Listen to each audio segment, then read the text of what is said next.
মমতা ব্যানার্জির মিথ্যার রাজনীতির আরেকটি এপিসোড সামনে এসছে।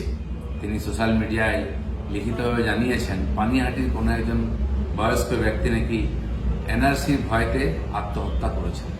জানি না তার সে সুইসাইড নোট কে লিখেছে, কোথা থেকে এনআরসি এলো। আর যদি সত্যি সত্যি এনআরসি ভয়ে সুইসাইড করেন তার দায়ও মমতা ব্যানার্জি। কারণ মমতা ব্যানার্জি বারবার বলছে এনআরসি করতে দেবো না, এনআরসি করতে দেবো না। উনি ভয় দেখিয়ে রাজনীতি করেন আর মৃত্যুর রাজনীতি করেন। সিএ করতে দেবো না বলে খুব চিৎকার করেছিলেন, সিএ হয়ে গেল, মিথ্যা প্রমাণ হলেন উনি। আবার এসআইআর করতে দেবো না বলে খুব চিৎকার চেঁচামেচি করছে এতদিন ধরে।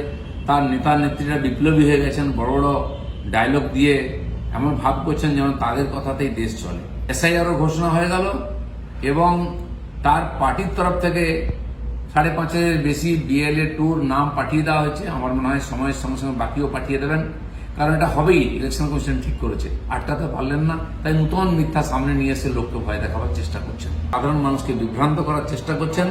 আমি বলছি এই কথায় কান দেবেন না। এসআইআর হচ্ছে, সহযোগিতা করুন, এটা সরকারি কাজ, নির্বাচন কমিশন করছে এবং হবেই।